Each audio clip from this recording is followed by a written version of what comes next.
नमस्कार मित्रांनो, daily support या मराठी यूट्यूब चॅनलवर तुमचे सर्वांचे मनापासून स्वागत आहे। आपल्या सर्वांसाठी आताच्या ठळक बातम्या, धडाकेबाज निर्णय, काही मिनिटांपूर्वीच्या बातम्या आहेत। सविस्तर बातम्या या व्हिडिओत जाणून घेऊया। तत्पूर्वी तुम्ही डेली सपोर्ट या मराठी यूट्यूब चॅनलवर नवीन असाल तर खाली दिलेल्या लाल रंगाच्या सबस्क्राइब बटनावर क्लिक करा आणि समोरील बेल आयकॉन क्लिक करा, जेणेकरून याच अशाच प्रकारचे नवनवीन आणि माहितीपूर्ण व्हिडिओ तुमच्यापर्यंत सर्वात आधी पोहोचतील। तर चला काय बातम्या आहेत सविस्तर जाणून घेऊया। तर पहिली मोठी बातमी बघा, नवीन आर्थिक वर्ष 1 एप्रिल पासून सुरू होत आहे। या आर्थिक वर्षाच्या पहिल्या दिवसापासून अनेक नियमांमध्ये बदल होणार आहेत। प्रधानमंत्री उज्ज्वला योजनेशी संबंधित एक मोठा बदल 1 एप्रिल पासून लागू होणार आहे। उज्ज्वला योजनेच्या लाभार्थ्यांना आता 2024-25 च्या आर्थिक वर्षात LPG सिलेंडर मिळणारी 300 रुपयाची सबसिडी पुढील वर्षात देखील सुरू ठेवण्यात येणार आहे।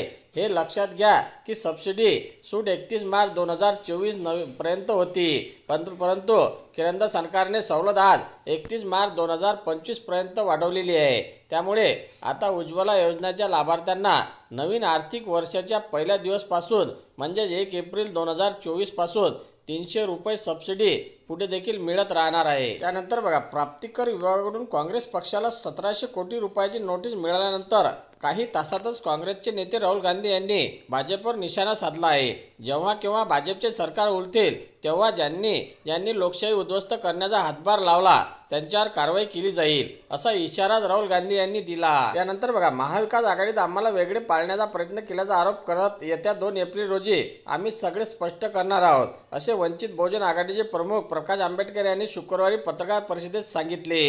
जोपर्यंत ठाकरे गटाचे नेते सुभाष देसाई यांच्याशी चर्चा सुरू होती तोपर्यंत सर्व काही सकारात्मक होते, चर्चा पुढे जात होती, पण नंतर कोणीतरी कुणासाठी आम्हाला वापरून घेत असल्याचे दिसू लागले, असा आरोपही आंबेडकर यांनी केला। त्यानंतर बघा, 1 एप्रिल 2024 रोजी वार्षिक अकाउंट क्लोजिंग डे असल्याने या दिवशी रिझर्व्ह बँकेच्या कोणत्याही शाखेत 2000 रुपया नोटा बदलून दिल्या जाणार नाहीत, तसेच जमाही केल्या जाणार नाहीत, असे RBIने स्पष्ट केले आहे।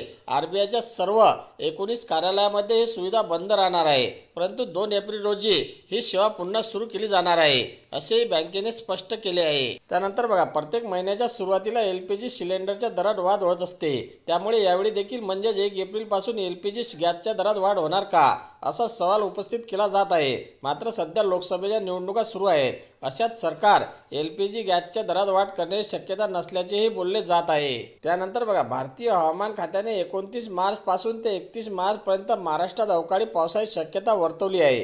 हवामान खात्याने दिलेल्या माहितीनुसार आजपासून राज्यातील कोकण, मध्य महाराष्ट्र, उत्तर महाराष्ट्र, पूर्व विदर्भ, पश्चिम विदर्भ, मराठवाडा विभागात अवकाळी पावसाची शक्यता आहे। विशेष म्हणजे हवामान खात्यासोबतच ज्येष्ठ हवामान अभ्यासक पंजाबराव डक यांनी देखील महाराष्ट्रात पुन्हा एकदा अवकाळी पावसाचे सावट राहणार असा अंदाज यावेळी वर्तवला आहे। त्यानंतरची बातमी बघा, केंद्र सरकारने आचारसंहिता पूर्व केंद्रीय सरकारी कर्मचारी तसेच सेवानिवृत्त पेन्शनधारकाच्या महागाई भत्त्यात वाढ केली आहे। यामुळे सरकारी कर्मचाऱ्यांना दिनांक 1/1/2024 पासून एकूण 50% दराने महागाई भत्ता DA फरकासह मिळणार आहे। या धर्तीवर राज्य सरकारने राज्यातील अखिल भारतीय सेवेतील अधिकारी तसेच सेवानिवृत्त अखिल भारतीय सेवेतील पेन्शनधारकांना DA वाढ करण्याबाबत अधिकृत शासन निर्णय निर्गमित करण्यात आलेला आहे। त्यानंतर बघा, मराठा आरक्षणासाठी आंदोलन करणाऱ्या मनोज जरांगे पाटील यांनी निवडणूक लढवावी असा प्रस्ताव जालन्यातील सकल मराठा समाजाच्या बैठकीत मांडण्यात आला। यावर मनोज जरांगे यांनी प्रतिक्रिया दिली आहे। मनोज जरांगे पाटील यांनी जालन्यातून निवडणूक लढवावी अशी मागणी या बैठकीत एकमुखाने केली गेली। तसेच चळवळीतील काम करणाऱ्यांना उमेदवारी देणाऱ्यांना ठराव केला गेला। जालन्यामध्ये सकल मराठा समाजाची बैठक पार पडली। त्यानंतर बघा, देशात लोकसभा निवडणुका होत आहे, सगळीकडे निवडणुकीचे वारे वाहते। शिवसेना ठाकरे गटाने 17 उमेदवारांची यादी जाहीर झाली आहे। अशातच आता निवडणुकीच्या काळात ठाकरेंना मोठा धक्का बसला आहे। ठाकरे गटाचा बडा नेते आज भाजपमध्ये प्रवेश करणार आहे। राजकीय वर्तुळात याबाबतच्या चर्चांना उधाण आले आहे। उद्धव ठाकरे यांचे निकटवर्तीय विश्वासू नेता भाजपमध्ये प्रवेश आज करणार आहे, मात्र हा बडा नेता कोण याबाबत स्पष्टता आलेली नाही। या नेत्याचे नाव कळू शकलेले नाही, पण राजकीय वर्तुळात चर्चांना मात्र उधाण आले आहे।